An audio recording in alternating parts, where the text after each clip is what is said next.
Okay, let us get started. So, welcome everybody for our special colloquium. So, Professor Kalobaran Maiti from TIFR, he will be our distinguished speaker today. That's just a very quick introduction because it can go very lengthy if I do it properly. So, Professor Maiti, PhD from ISC, and he did postdoc at IFW, Dresden. And he's most of the time he's a faculty at TIFR. Since then, he's a senior professor, and here he was at Hyderabad TIFR. And he is very well known for his work on RPS spectroscopy, and in fact, he built his own high-resolution electron spectroscopy equipment in TIFR. And primarily, his work, he's well known for his work in strong and anomalous behavior in magnetism. And he is recipient of numerous awards. Mainly, the most notable is Shanti Sharup Bhatnagar Award, and that I will.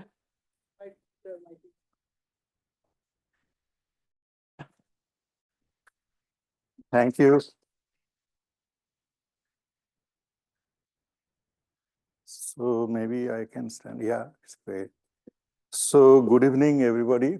So I'm extremely happy to be here. First of all, thanks for the invitation, Arunima, and of course, Professor Bhattacharya, the director of this institute. So this is my first visit to this place, but I am thoroughly enjoying it.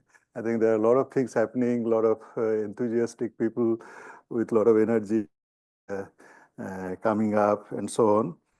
So today I'll try to discuss about one of the topic that we have been working for some years recently, search for topological behavior in Kondo lattice systems. So I prepared it keeping in mind physicists. So maybe at some point it can become a little technical, but I tried to put some slides so that there are some introductions there. So if you have any issue, please stop me and ask whenever you can, or whatever you can ask. Okay. So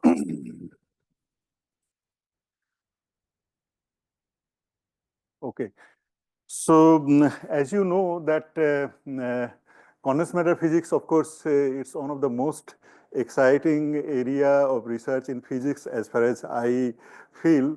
The reason is that, I mean, here you can actually see various things experimentally, and most of the science that has been developed, they are based on experimental findings. So first you really discover that, so anything that you name, usually it's found experimentally, and then of course people try to understand the physics, underlying physics, and new theories came up and so on. This is one topic where the theory came first because people thought that, I mean, this kind of things one can realize in condensed matter systems, and then of course people found experimentally what are the things that material can show.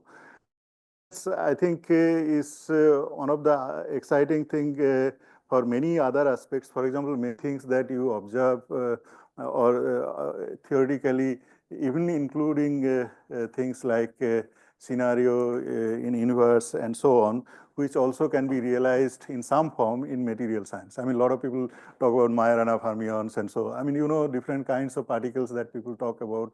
You can have a special scenario or situation in materials where one could really, even people talking about magnetic monopoles, people are trying different things, and there is hope that at some day maybe people will be able to realize. So, you know, the first for topological systems in 2005, Ken and Melee, they gave a model, theoretical model, and of course there were predictions in various systems, which was experimentally confirmed around 2007. So you can look at this reference where this has been discussed in more detail. And then over the time, of course, there are many materials which have been found showing this topological.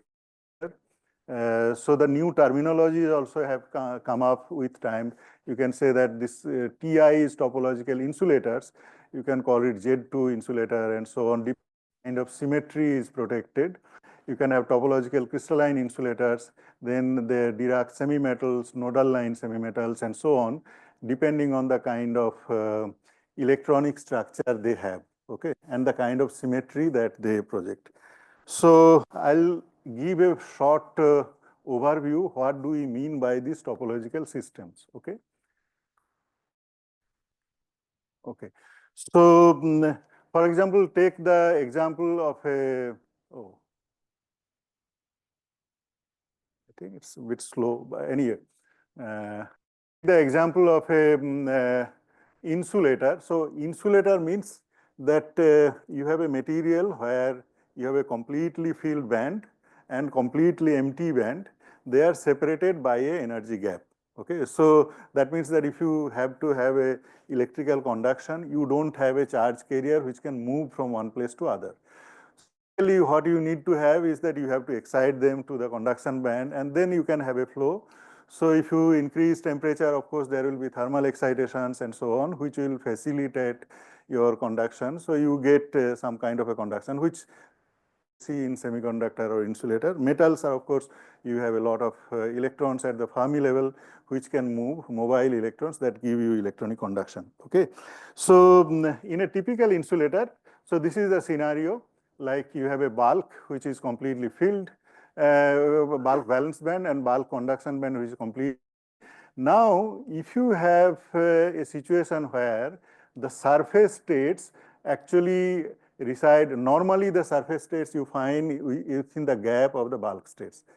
If they are, of course, in the bulk states, so then you don't really distinguish them as a surface. So I'm talking about the ones which appear within the gap of the bulk band gap. Okay, so they, if they follow certain kind of a conservation rule or restrictions, then you can have a special scenario. Okay, so that's basically scenario that is used in topological materials. I'm always going to talk, I'm an experimentalist, of course, so I always love talking in semi-classical, like in a cartoon kind of thing. So no equation or nothing, no Hamiltonian, okay?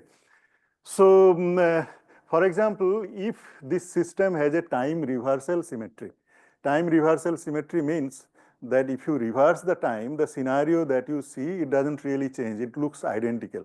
So if your t becomes minus t, for example, if something is moving in this direction and you change to minus t, it will move in the opposite direction because your dx dt or dy dt becomes minus dx dt. Okay, so that means the momentum reverses. Now anything which is momentum, which is a first order derivative with respect to time, that will reverse it.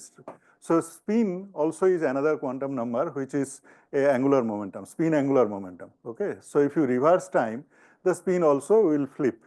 So you see that if you have a time reversal symmetry, then there is a interesting thing happens. Think of a electron which is moving in this direction and it has a upspin. Okay. Now, if you have a impurity, for example, here, which scatters this electron, it will, of course, go back, okay, because of the scattering, because the scattering doesn't allow it to move forward, okay. Now, so that means that if you have a impurity here, the electron will get scattered and it will start moving in this way. But if you have a time reversal symmetry protected, okay, the electron that can move in this direction must have a downspin, okay. So that's basically a restriction that you have put in time reversal symmetry. So this means that if you want to scatter this electron in this direction, it has to flip its spin. A trivial thing because spin flip, normally the scatterer, it doesn't really flip spin unless you have a magnetic interaction, okay? And if spin orbit coupling is strong, then you require some energy to be given to the system to flip the spin.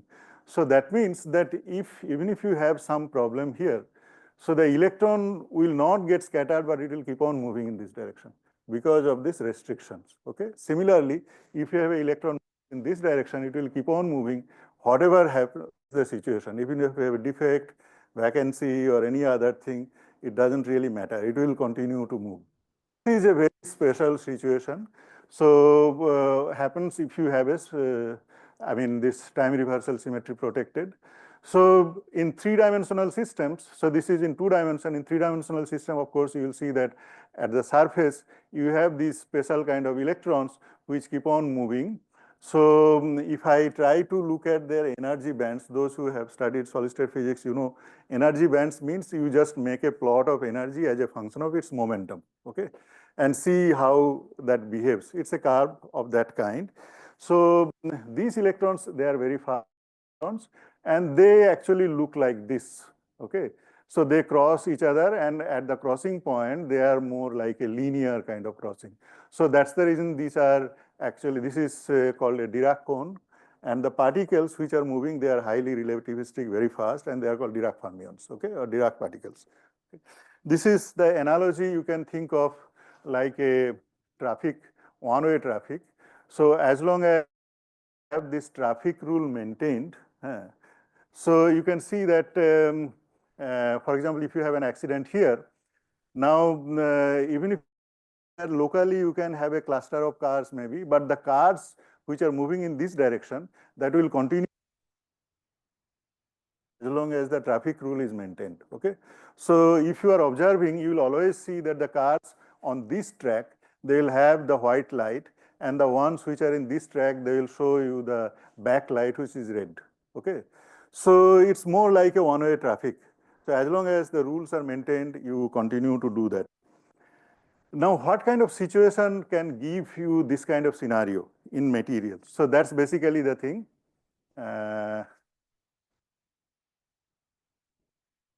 Is that, I see. So maybe it's, yeah. So I have to start. Okay. So think of, I'm just showing you a energy band structure. You see, if you have any issue, please stop me. I'll explain you that. Here, what we are doing is that the same thing that we are plotting. This axis is energy and this axis is momentum. So these curves basically are plot of energy as a function of momentum, which we call energy band, okay, in solid state physics. So as this is your origin, which is 0, and this is your valence band. So it looks like this. It's usually, if you think of a free electron, you know, p square, its energy is p square by 2m, so p is h cross k. So if you plot E as a function of k, it looks like a parabola, okay? So it's like, so simply this will be on parabola, this is another parabola, and if it is an insulator, it will have a gap. The color actually shows you the character of the bands, okay? Now, if you have a situation where, by example how it can happen, that these two overlaps, okay? If there is a hybridization, you know that the bands, they cannot really cross in solid because of the symmetry, so it will open up a gap like this, okay? So then you can see that it's a special kind of scenario got created because of this, that you have a band here, then blue, and then it becomes red, okay? And the opposite scenario you do see here. This is something called, this scenario is called band inversion, okay? Now you can see that if you compare with this and this, they are distinctly different. You really cannot go from one to the other. These are simple insulator, but here you have an insulating phase because of the band inversion, okay? So this kind of,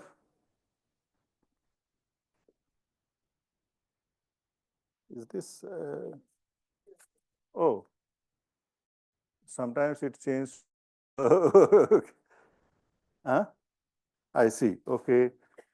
Okay, so I mean, a lot of people, those who are talking about topology, you know, I mean, they always give this kind of example. Think of a object which has a hole here, like a torus, which, I mean, you can deform it to a cup. This one doesn't have a hole. So you can have an object like a cow, which can be transformed into a football and so on. And usually they are topologically distinct because you really cannot transform this object to this kind of object and vice versa. It's like that. So band structure also, you have this trivial insulator where you have a direct gap without band inversion, and here you have a band inversion kind of thing.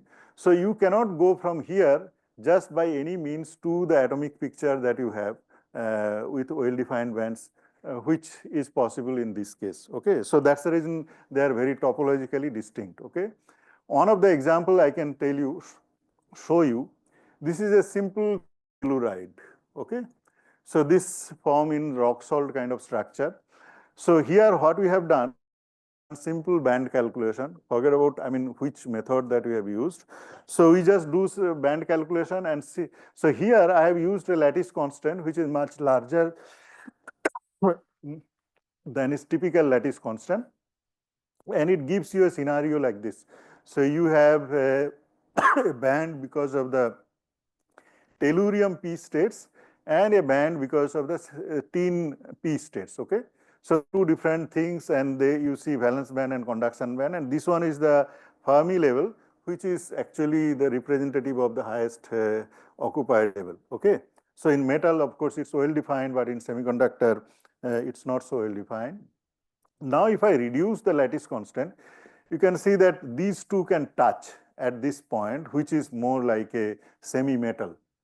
So that means at Fermi level, you don't have density of states, but there is no gap, hard gap. Okay, these are called semi-metals. Now, if you further compress it, okay, then you see that a scenario that I was talking about, it gets created here. So you have a tellurium P state, it becomes tin, and then again it becomes tellurium P. Okay. And the reverse thing happens here. So this one is called this band inversion, which is much more prominent in this case. Okay. Now, if I calculate the surface states, these are bulk bands. So you see this kind of Dirac cone that we observe here. So that means that if you have a band inversion, you can actually get this kind of Dirac cones which are representative of topological behavior. Okay. So most of the experiments that we do, we try to see that if their energy band structure shows topological behavior or not, means that does it have a Dirac cone. That is one thing. The second thing is that, of course, as I said, that the spin selection also has to be there. So even if you have a Dirac cone, it's not necessary that it would be time reversal symmetry protected, unless you have this, you have, I think this battery is not there. Do you have, yeah, it shows there is no battery. I think that may be.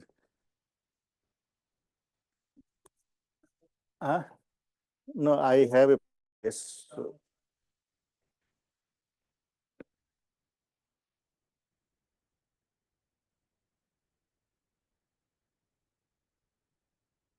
I have a point. Yeah.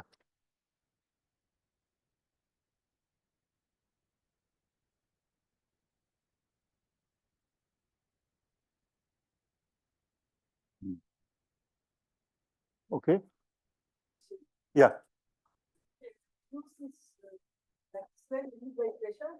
Yeah, it's just by pressure. Yeah. Actually, it's a hydrostatic pressure from every side. So it's a cubic crystal. So you can experiment, but this is done in theory. So you just reduce the A, but you can reduce by pressing hydrostatic pressure from every side. So the lattice constant becomes smaller. Yeah. So like that. So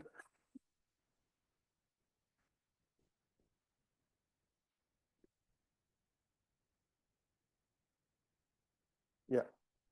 Okay. So what I was trying to say is that so if you have, is a linear band, what is its implication?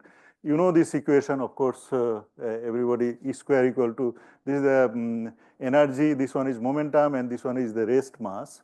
So the linear dispersion means that you are basically putting rest mass close to zero or almost zero, so that the energy is actually linearly proportional to K. Okay, that's basically the scenario that you are creating. So what we wanted to do is that introduce electron correlation.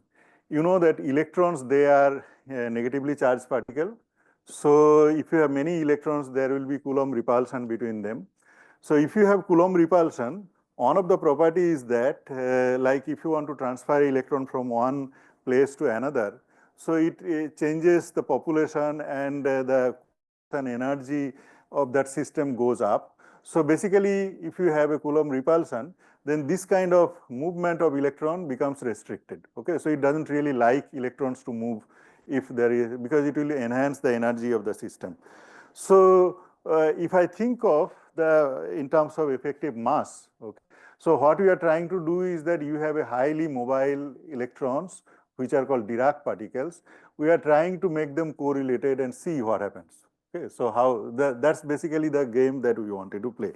So I'll give a brief overview of that aspect. Okay, so which are the materials which are good? So what kind of material that you can choose which will give you this kind of behavior?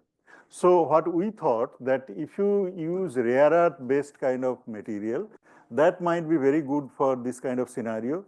Why? So you know that the radial extension of s, p, d, f orbitals. F orbitals, the radial extension is much smaller compared to the d orbitals, for example. If you look at the radial distribution that you can find out. So that means that if you have a rare earth element, the f electrons, they are inside the outermost orbital most of the time. So that means if you have a two rare earth elements in a solid, the outermost orbital, they overlap, they hybridize and form these valence and conduction bands. But AF electrons, they don't really hybridize because they are inside, like a core kind of electrons. Okay, so they are highly localized and usually they give a lot of large magnetic moments and so on. So there are a lot of interesting physics are done that way.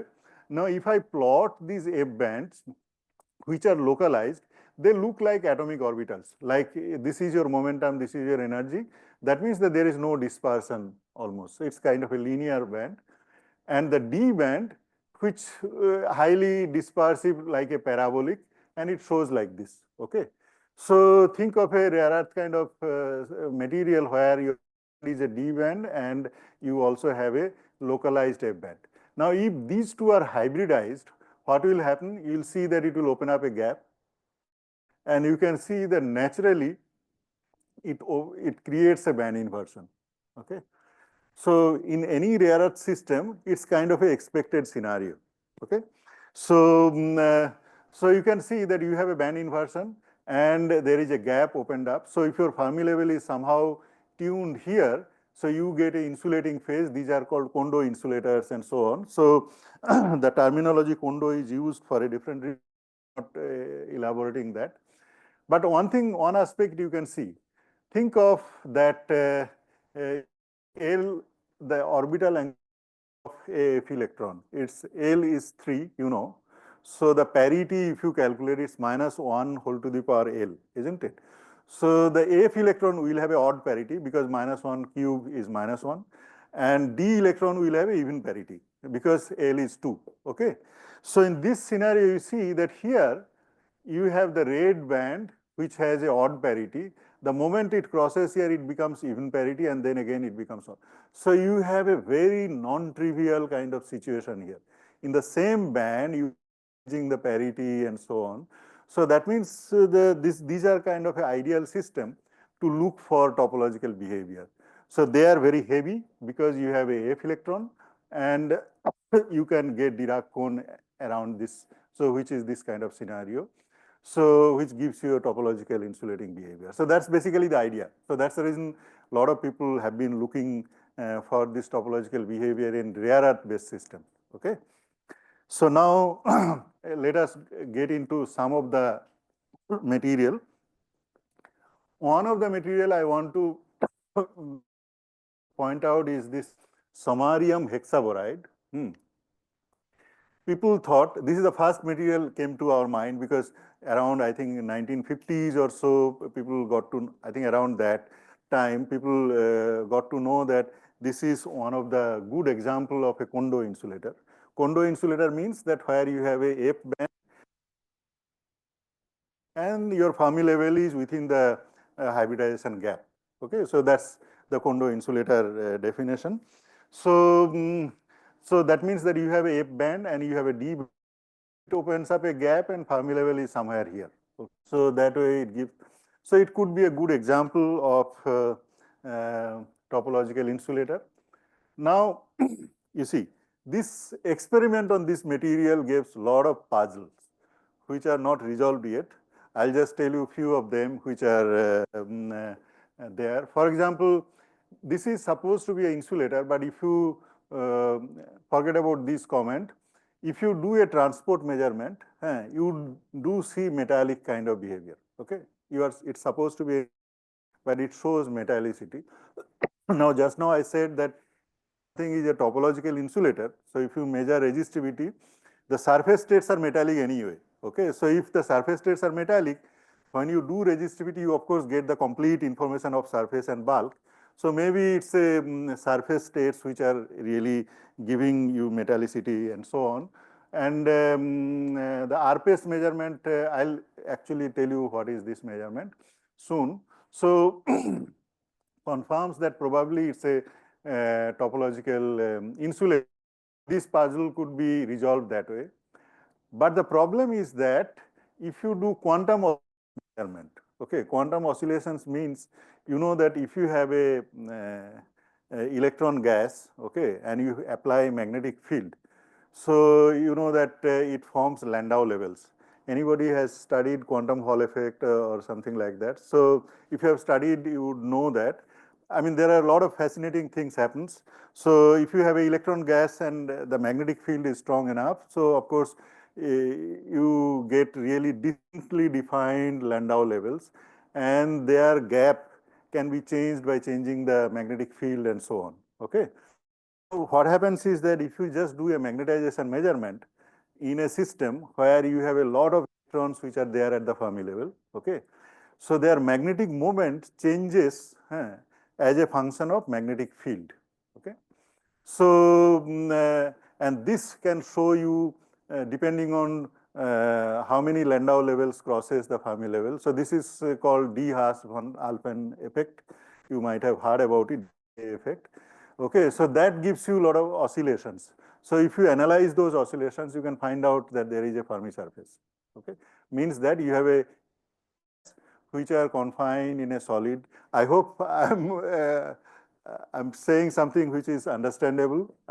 So if you have any issue, so what I'm saying is that if you have a large number of electrons in a system and that is confined by some surface which is called Fermi surface, that surface area can be tuned by tuning the magnetic field depending Landau level is there at the Fermi level or not. So like for example, if the Fermi level is in between two Landau levels, you have no Fermi surface. Okay, so there is nothing really gives you the signal. But then if some level comes to the Fermi level, you actually get into that. So that way, a lot of quantum oscillations measurements people do. But the funny thing is that if you do the magnetization measurement on this material, you do see quantum oscillations. But if you do transport measurement by applying this magnetic field, you don't see any oscillation. Okay, so this is so you have this Subnikov-de Haas oscillation and de Haas von Alphen oscillations. That there are two things happens. One is that as a function of both are at function of magnetic field. One is the signal you get in magnetization. Another case you get signal in transport, resistivity or something like that. Simple. So then people have started wondering what happened. So why it shows in magnetization but not in transport, okay?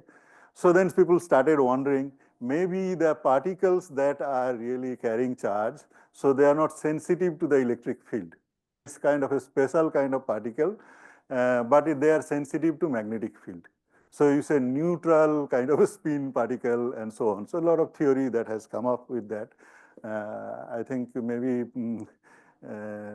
some might have been familiar with this kind of theories. Okay, so the other funny thing is that if you do optical conductivity means that you just do resistivity measurement and in presence of some light. Okay, so what it will do, it will excite electrons so that you have a larger number of conduction electrons that can carry charge. Now the energy of this light has to be larger than the gaps. Then only you can enhance the energy gap. Then only enhance population in conduction band. But here the observation is that even if your energy is less than the charge gap, you do see optical conductivity. So this is another puzzle on this material. So there are many kinds of puzzle that has been bothering people for many years. Okay. People have asked this question, can mixed valent insulator host Fermi surfaces of neutral fermionic quasi-particle? Why neutral fermionic? Because it's not sensitive to one kind of measurement, but it's sensitive to the other. Okay. And what is the origin of this neutral excitations? What are the thermodynamic and transport signature of this kind of fermionic excitation? I mean, there are a lot of questions that people have asked. I think one of the most recent paper by Senthil, so they have talked about this composite excitons. Like if you have an electron hole pair, of course you can have a charge neutral kind of scenario, okay, which can be, of course, sensitive to the magnetic field, and you can probably get this kind of behavior, okay. Now, the way to probe these kind of energy bands, of course, you can do photoelectron spectroscopy. So then you can use this experimental technique and find out what exactly is happening there. Okay, so that's basically. So before I get more into this topic, I'll try to give you a brief introduction about photoelectron spectroscopy in case you are not familiar with. So I'll go quickly. This experiment is basically based on photoelectric effect. So you have a material and you shine light on that material. Now the light energy, if it is enough to knock out electron, like it has to be larger than the work function, so the electron comes out of the material. That's basically the photoelectric effect. You know, I mean, of course, the well-known Einstein theory, which earned him Nobel Prize for that. So in photoelectron spectroscopy, what we do is that you use light, electrons comes out, and you put a detector to detect these electrons. So you try to measure their momentum and energy and spin and so on, and see that how they are linked to the initial state of this material's electronic structure via various conservation rules. Okay, I'll elaborate a little bit more in the next thing. So this technique popular to probe various material properties. Of course, you know the first Nobel Prize was given to Carl Zygmunt. So he first showed that how if you use X-rays, how that can be used to identify materials. Like you know that every element, like say iron, cobalt, nickel, anything that you, so they will emit a very characteristic X-rays, isn't it? I mean, you know that they are binding energy of various core levels, they are very different. So this is a very, very element specific thing. So you can use this X-ray emission to identify what material, what element is there in that material, okay? So, and that's a groundbreaking kind of experiment which was done. Afterwards, his son, Kai Zygmunt, so he talked about this X-ray photoelectron spectroscopy, which people popularly call XPS, okay? So that can be used to identify materials and of course their material properties and so on. One example, okay, you know this photoelectron spectroscopy, it has different names. Okay, you might come across. So if you are using X-ray for photo emission, then it's called XPS. If you are using UV light for photo emission, it's called UPS and so on. You can use laser, so it's called laser RPS. You can use synchrotron, so it's a synchrotron radiation photoemission spectroscopy. All these various kind of terminology that has come up, but these are all basically photoelectron spectroscopy, similar kind of physics. Depending on the energy, of course, you can get different. I'll try to highlight a little bit on that, okay? So what you are doing here, okay? So let's look at this slide a little bit carefully.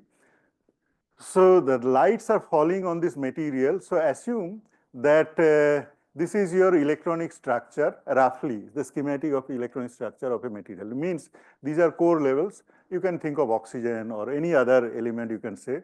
So this is a 1s, 2s, 2p, like So if it is oxygen, of course, you have core level 1s and 2s, and then two conduction band, I mean valence band and something like that. So these are core levels, which and this is the valence band, and we call Fermi level is the highest occupied level. Okay. So now if light falls on this material, of course, the electrons will absorb this. The unoccupied level will not be sensitive because there is nothing there to absorb. Okay. So you are basically doing spectroscopy of the occupied electrons. Now, if I call this psi I as the initial state, okay, of which is absorbing light.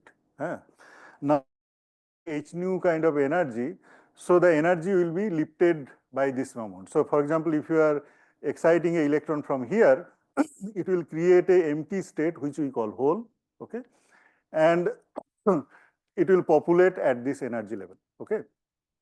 So this one we call it psi f. Now, this excitation depends on the transition probability that you have from psi I to psi f. Okay, you probably have studied this in quantum mechanics.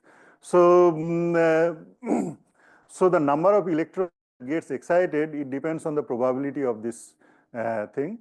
So what we are doing is that we are trying to detect this number of electrons that comes by a detector. Okay. So if I represented by I, okay, that's the intensity we call it. So it depends on the transition probability from this state to this state or this state to this state. Okay. So this one can calculate this from Fermi's golden rule and various, so all these kind of things. Then there is another factor which we have used, which is RE. You know that any machine that you build, okay, it cannot really extremely accurately detect. For example, if you want to detect energy of say 2.0 electron volt, it cannot be 2.0000 because you have used a lot of electronics and so on. So there will be a lot of errors in that. So the accuracy by which you can detect electrons, we use the term called resolution. Okay, so this is basically the resolution function tells you how accurately you can detect energy. Usually it's kind of a Gaussian. Okay, so the peak position of the Gaussian basically gives you this epsilon, and the width is represented by, by the resolution function. Okay, then the other aspect is that if you are exciting an electron from here to here, okay, which are detected by this, so we are trying to use conservation rules because we try to determine the energy of this electron by this detector and use the conservation rules to find out what would be the energy of this hole that, okay. So we are basically trying to determine the system's energy by determining the energy of the electron. Okay. So you can see that this procedure is applicable as long as your conservation laws are valid. Okay. Now, if you have created a hole which gets destroyed by a electron at higher energy and so on, so then you know that this conservation law will not be applicable. Okay. So the lifetime of this hole is a very important factor. Similarly, the electrons that you have, not necessarily will come out of the material without having any scattering or any other energy loss kind of processes. Okay. So there is an effective mean free path. Now, if the electron loses its energy by some means, that is lost basically from the signal. So it has a lifetime also. So both this lifetime is a very important factor, which is essentially absorbed in this LE, which is a Lorentzian kind of function. Okay. Then there is another term which is absorbed. For example, if you have excited an electron at a depth x from the surface, it has to come out of this material, then only you can detect it. And it's not necessary that it will come out without any scattering. So if lambda is the mean free path, you know, the fraction that comes out of this material is e to the power minus x by lambda. So you can see that there are so many factors which are actually involved when you are detecting the energy, the intensity of the electron. Then it comes the density of states, so which you want to measure. Okay, so whenever you are looking at electronic spectrum, you have to be careful that there are so many other factors which are involved in this. Now, why this technique is so powerful? First of all, you know that this photo excitation that happens, okay, it's an extremely fast process. It happens at attosecond kind of a time scale. So that it means that, you know, whenever you are looking at a solid, all these lattice vibrations, phonons, everything, or the electron-electron interactions that happens. So these are all happens at a femtosecond, hundreds of femtosecond time scale. Okay, so electronic interactions which are known to us, all of them, they are happening at a much larger time scale than a photo excitation that happens. So whenever you are doing photo emission, you are basically trying to take a snapshot, like in a football match. You can take, if you have an extremely fast camera, you can very well resolved picture you can get of a player at an instantaneous position. It's like that. So photo emission gives you a snapshot of the electronic structure, extremely fast time scale. So if you are able to vary time, you can actually get the scenario inside the material, how it evolves at a as a function of time. Okay, so this is extremely good advantage. Yeah. It seems like it's not intrinsic. It depends on the setup or something. Yeah. So it's something that to be determined empirically, or No. You just make the machine and then find out what is the accuracy of that instrument. It's an instrumental factor. So if you are able to do extremely good ray tracing and find out the electron path, and you have a extremely accurate electronics that can tune the electron path and go, reach the detector. Okay, so then you can do very accurately this energy determination. So resolution is very high. So that depends on how well you can use your detection system, build your detection system. Yes. Yeah. So this is completely instrumental thing. Okay. Yeah.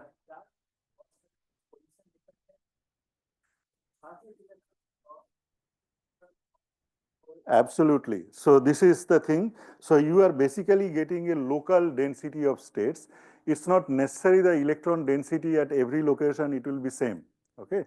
But what happens is that, of course, you can find out surface and bulk differences. Like if you have a different surface electronic structure and bulk, this is the only technique which can detect. Okay. For example, if you have a material where at one location you have a one kind of electron distribution, at other location you have a different kind. This is, people, that's called microscopy, spectromicroscopy or something. People have been trying to develop this technique with high spatial resolution. But for photo emission experiments, it's not so good. You can go down to micron level, but there already you have averaged out and so on. So spatial resolution in terms of in the 2D plane where you have the photo emission happening, it's not that great. So you want to have inhomogeneity detect, like you want to find out whether the material is homogeneous or not, or there are some other things happening. So if it is at the micron scale, you can detect it. Okay. Otherwise, you have to find out nowadays this nano RPS a lot of people do. So there one can do some 100 nanometer scale and so on. But people are trying to develop this technique. But the technique by theoretical thing, it's possible. Okay, it's a local density of the group.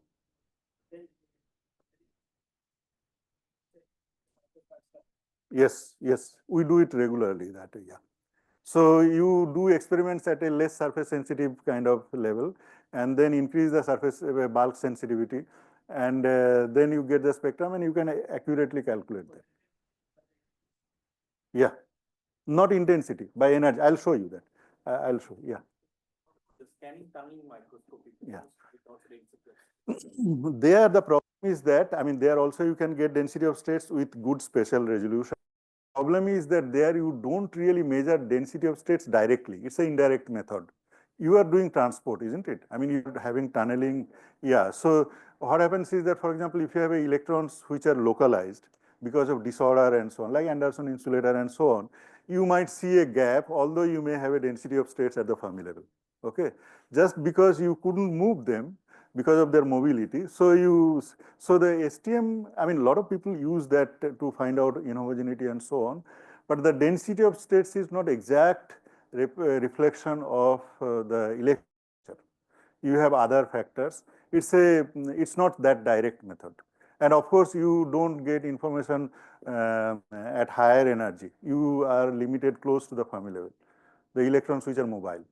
Okay, so like that. Yeah. Okay, so basically this is the equation that I showed, that you have the sigma R L, this one. So the sigma actually is represented by this. So this is called matrix element effect. So for example, if you use different photon energy, this is the dipole operator. So A is dependent on light. Okay, so you can actually use different photon energy to change this so that it becomes sensitive, like if you use X-ray, for example.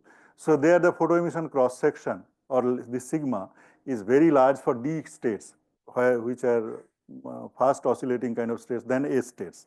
But if you use low energy, you can become sensitive to S kind of states compared to the D states. So using this kind of technique, you can identify the density of states that you are measuring. It's really coming from S kind of states, or D orbital character you can detect. Okay. So basically, this is a technique where you can find out the energy, you can find out the momentum, how it is done. Since the spin is also conserved, so you can find out, determine spin accurately, and also you can symmetry determine. So all the four objects, which you can call four quantum numbers in a solid, that is responsible for electronic structure, you can experimentally determine. Okay, so this is the strength of this technique. Here I have shown you one example where for which he got Nobel Prize. It's called electron spectroscopy for chemical analysis, okay, ESCA, which used to be the name earlier. Nowadays people call it XPS. So if I take an unknown, okay, so we don't know anything about it. Normally to identify elements, you do various chemical analysis like titration and so on, and to use that. But here you just do the photoemission spectroscopy and you get some peaks like this, and you can actually calculate what is the binding energy of various peak positions and how it matches with the binding energy of various elements. And from that, you can directly find out which elements are there in that, without really destroying the sample or anything. This is a extremely wonderful way of identifying materials, and then you can identify their amount by various other methods and find out what material it is. So this is something like, it's a calcium iron to arsenic 2 and so on. The other aspect that we were talking about just now is that this mean free path. Okay, so this term. So you see that the depending on its kinetic energy, I mean, if the electrons are extremely fast, they spend very little time close to the scattering centers and so on, so they can come out very easily, okay, without much loss. So that way the effective mean free path is much larger for the fast electrons. If they are slower, they are more susceptible to get scattered. But if they are very slow, like they have energy much, much smaller, so they have nothing to really give, okay. Inelastic scattering, they lose energy and so on. But if they don't have enough energy to lose, can also come out very easily from the material. So this mean free path actually looks like this. This is called a universal curve. So if you use photon energy from 40 to 100 electron volt for photoemission, that's most surface sensitive place where you can actually probe maybe 5 to 6 angstrom. Okay. 5 to 6 angstrom means that you are actually probing top 2 to 3 layers. One layer is some 2 angstrom, something like that. Okay. So it's an extremely surface sensitive technique. And then you can increase the bulk sensitivity.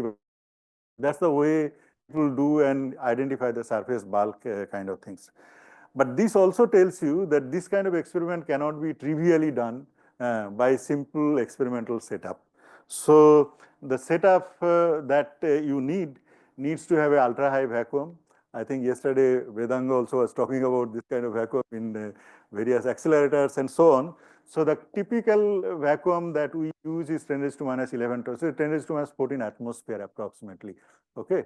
So you really reduce the number of particles so that if you have a clean surface that survives for some time for your experiment.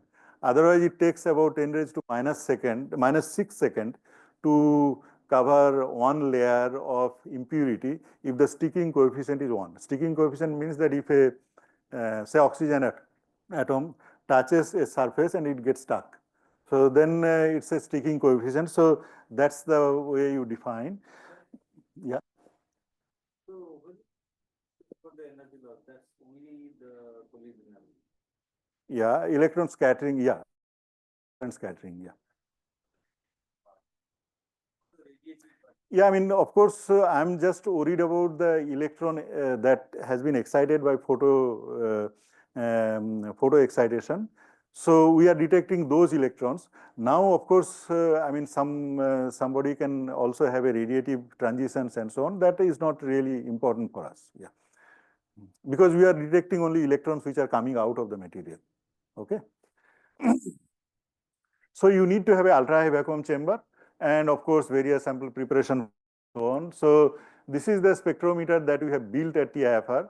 The good thing is that, I mean, you can now very good vacuum companies in India which can actually build this kind of spectrometers. So in Pune, of course, there was a company, New Pune Industries. So we designed and they built this spectrometer.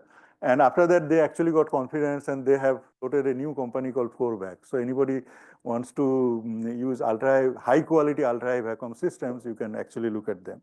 So they sometimes export also various things. We have many such spectrometers that is built at TIFR. And the energy resolution that like if you want to have extremely high resolution, in India, whatever in my lab, whatever is there the accuracy is close to 1 millivolt. Okay, so you can determine the energy with that kind of accuracy. But if you are using X-ray source, of course, then we use conditions much worse because of to get adequate intensity to get the spectrum. So there my lab, it's about 0.3, so 300 millivolt or so. But if you go to big facilities like synchrotron and so on, there are few facilities where you can have much better resolution, maybe 150 to 200 millivolt or so. Okay.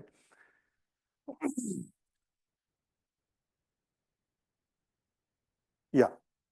Actually, it depends on the detector that you are using. So what we do is that depending on the energy of the electron, we choose what kind of condition we'll use. Okay. So we have like which electrons that can pass through the detector to detect. So if it is a high energy electrons, the number is very less. So we need to have a condition much worse to get adequate intensity. Otherwise, you won't get any electron. Because solids, the problem is that you have a lot of background. So the background signal is so high, so to get the real signal over the background, you really need to have a condition very different from atomic spectroscopy that people do. Okay. So yesterday we were talking about synchrotron, so I thought I'll just show you one picture, at least what is the status in India for.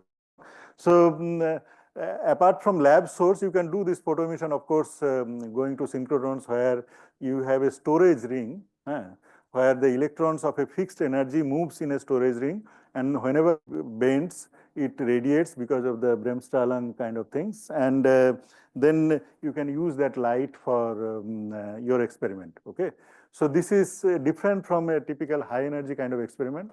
So the first synchrotron that was built, it's called Indus 1. So that one works at 450 MeV. The current, stabilized current is 125 milliampere. There are 7 beam lines here. Okay. And so what it does is that you have a microtron of this kind of specification that actually injects electron to the ring. So here you accelerate the electrons which are coming here. And then when it reaches the desired energy like 450 or 500 MeV, then you inject those electrons to the storage ring. No. Beamline is basically, you see the electrons are moving in the storage ring. when it bends, magnet, it emits light. So the beamline is for light, photons. Okay, so no, electron beamline is not there. So that we don't want to lose electron. Okay, we try to maintain the total current, whatever you have. So so you inject once and try to maintain this 125 milliampere as long as you can, so that you have a constant intensity photon source that comes out. Okay, so that's basically the thing happens. Now after that, this 2.5 GeV synchronous ring has been built. So basically Indus 1 started operating in 1999, and then 2005 it started operational Indus 2, which is working at 2.5 GeV, 200 milliampere. There are 17 beam lines there here. So these are basically specifications, and these are brilliance and emittance, okay, for this. For us, for all these kind of experiments, this brilliance is essentially the intensity of the photons that comes out, and emittance is a very emittance means that essentially the width of the beam that comes and the angle, solid angle it comes. Okay, it's if it is small, it's much better because then you can do imaging with very high resolution. Nowadays, for medical applications and so on, this imaging is a very important, like this COVID virus and so on. If you very quickly, you need to have a extremely good emittance photon source. So this is basically the one which is working. Now, of course, That current is fixed always, or they can vary the current? it decays with time.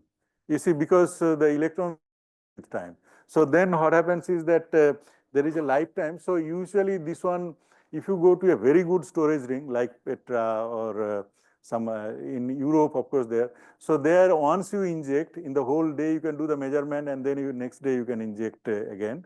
But our source, I think you have to inject more frequently. The lifetime sometimes 12 hours or so.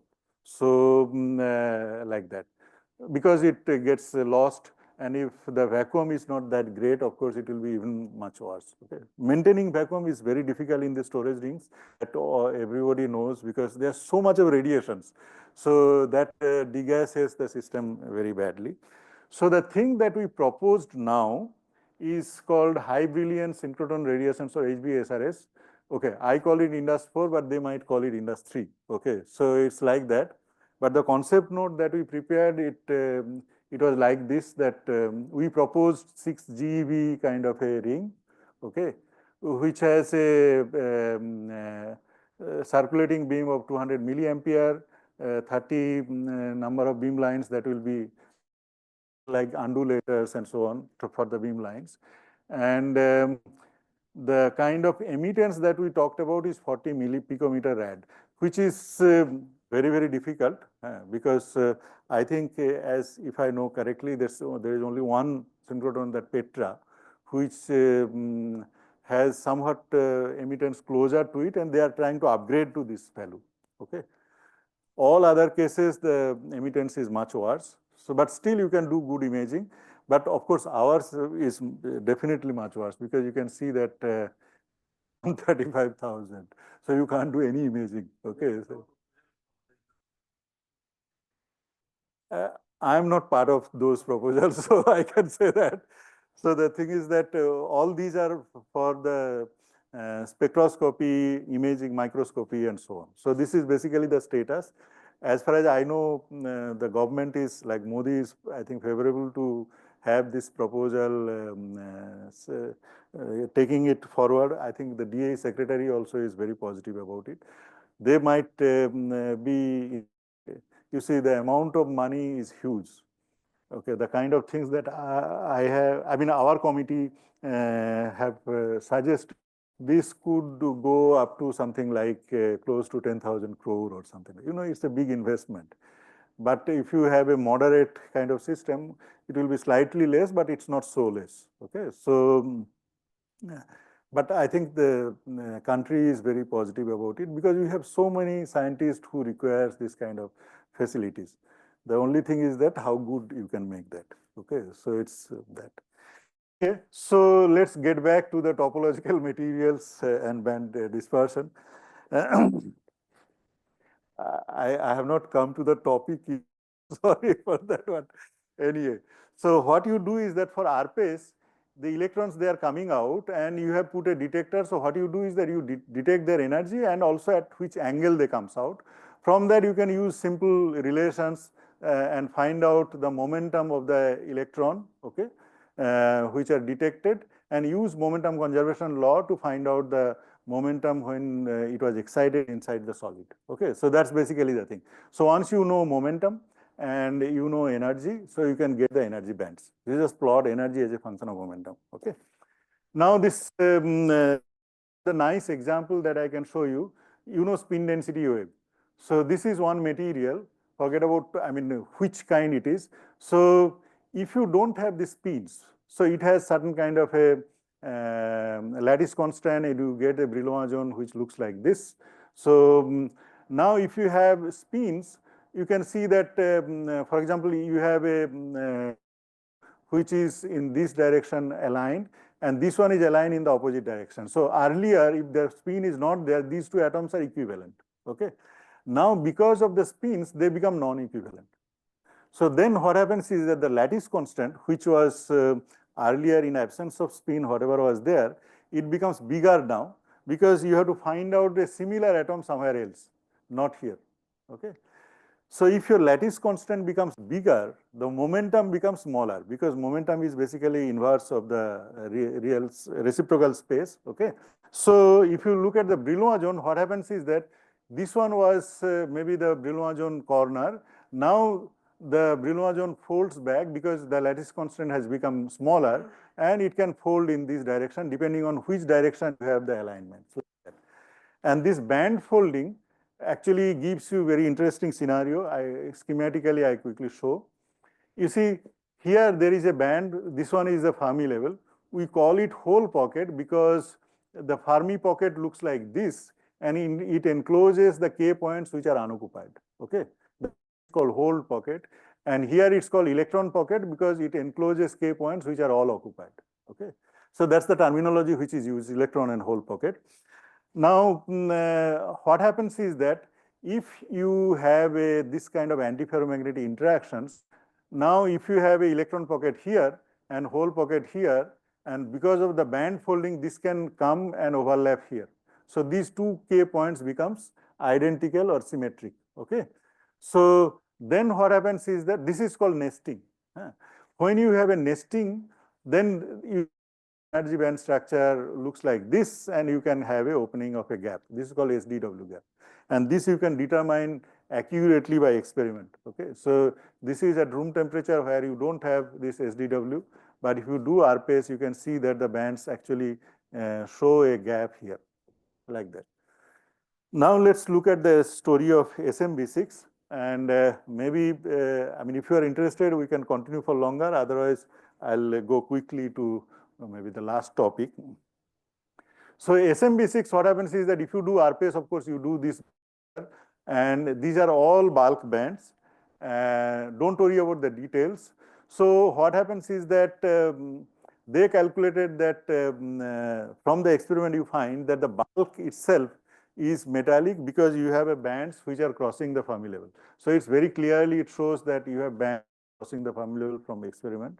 So this insulating behavior that was predicted earlier, that is not valid in a real system. So the metallicity is expected because, I mean, the Fermi level location is actually different from whatever people thought theoretically.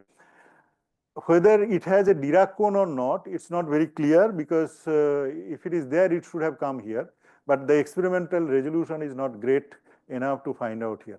But there is some peak is there. Maybe there is some Dirac particles there, but it's not really known. What we have done, we did some detailed band structure, and we find that the experimental band structure can accurately actually determine if your potential that you have used for the calculation is correct. Don't worry about that. So maybe you can look at the reference where it has been detailed there. Now I talk about another material, which is samarium bismuth, which is also forming in the rock salt structure. It's a Kondo material because it shows this resistivity minima, it shows antiferromagnetic ordering and so on.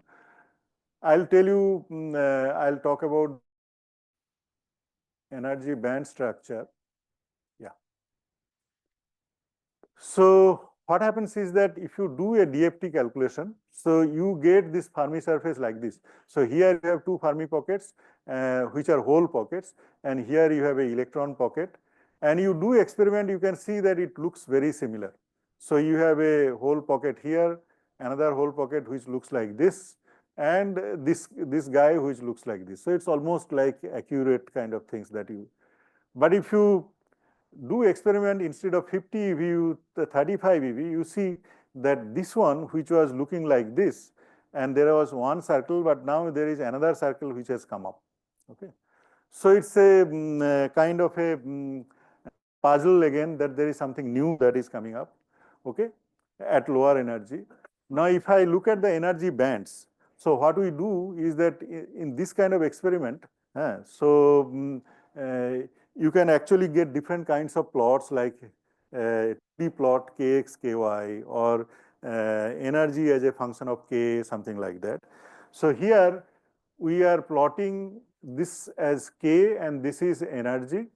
And you see that there are a lot of interesting lines. This kind of things are actually bands. Okay.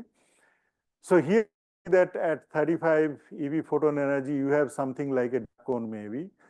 But if you increase photon energy, you see a clear Dirac cone here. Okay. So which is at this point. Now we have analyzed this and we actually find that there is a Dirac cone which is like a topological material which is expected to show. But to resolve this, we try to do an experiment which is at a much higher resolution. So this one is done at a Hiroshima University using a laser RPS. This is 0.6 milli, I mean 260 micro electron volt. This is the best resolution known so far in this kind of experiments. Okay. So what you see, what I am doing is that using this resolution, I am trying to find out what is happening here.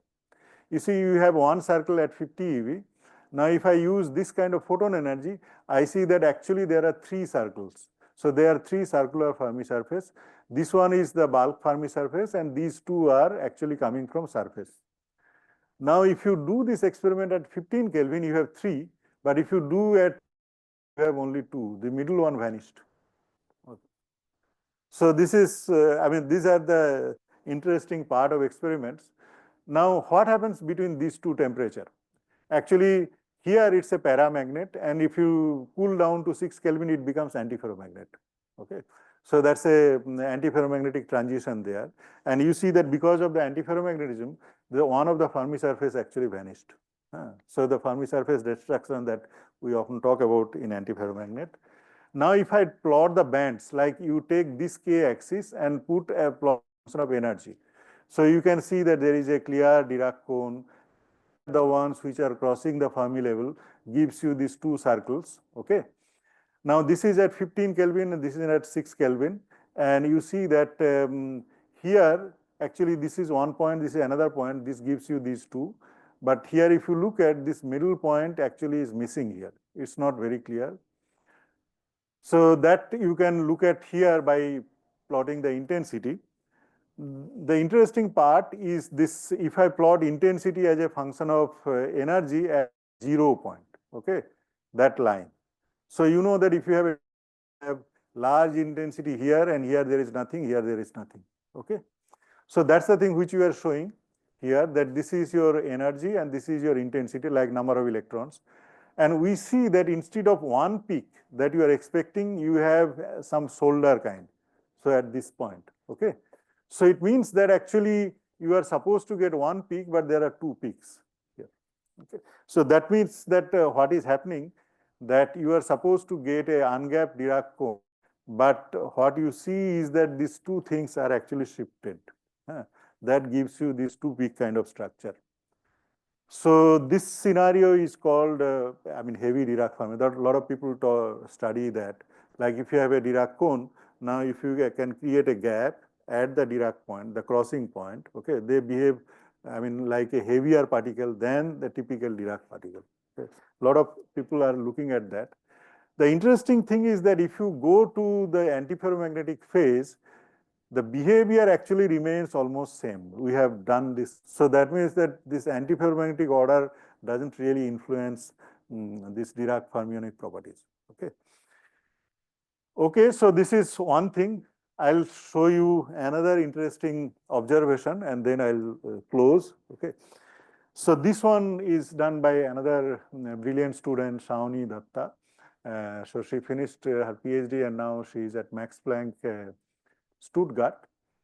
So this is the structure of this kind of compounds. Okay, so we call it 112 because cerium is 1, copper is 1, and this one is 2. So this composition is, so there are different composition gives you different kind of properties. These are all antiferromagnet, but this one doesn't show magnetic order. So the structure is like this, that you have copper or silver, they are forming a layer. Now you have antimony or arsenic, they are also forming a layer. These are strongly hybridized. And you have a conduction band formed by these electrons. Cerium is here. So this is strongly hybridized with these states, gives you this kind of a Kondo kind of behavior. And you have another nitrogen layer, which is from there. And they form in a square net kind of, like you have a square kind of lattice. Okay. And if you have a square net structure, usually they are behaving like a Dirac particle. Okay. Mostly, I mean, normally. So what you have a situation here that you have Dirac fermions in this layer, they are very close to cerium, and what it does to that. That was basically the idea to see. I'll not talk about these because this requires a lot of discussions. Okay.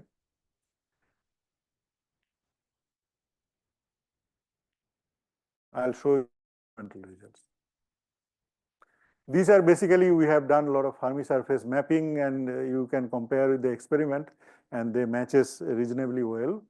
I'll show you this. So assume that this is your Fermi surface and I plot the bands along different k vectors. So this is the one which is x, gamma x, this k vector.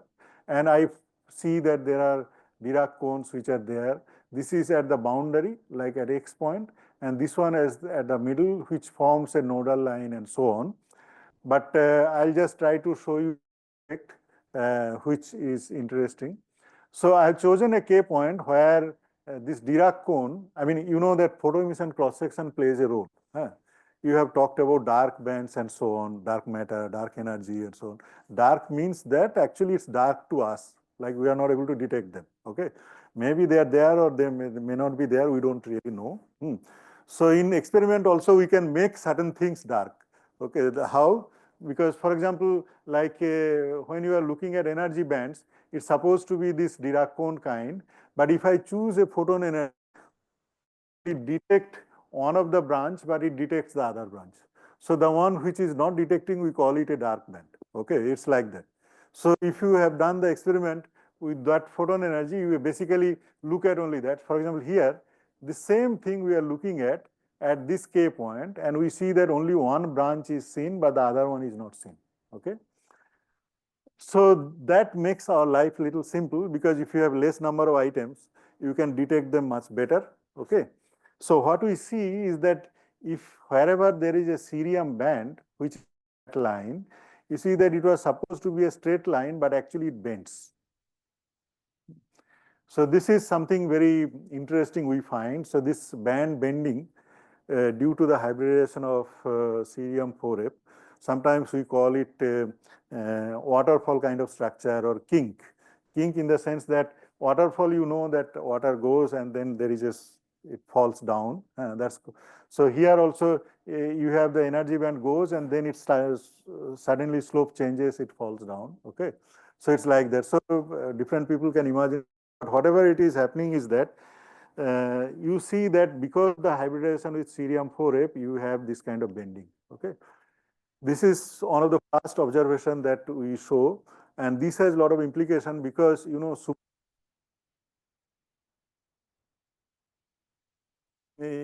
happens because of the pair, and then if you have a coherence among this Cooper pairs, then you get a superconductivity. I mean, with zero resistance. Okay. Now, if you look at the band structure, what happens is that band somehow shows this band bending. And people think that this bending comes because of electron phonon coupling. Phonon is this lattice vibration. Okay. So if you have electron phonon coupling, then you can have there are a lot of studies, and that's the reason people think that electron phonon coupling is really responsible for Cooper pairing. Okay, like that.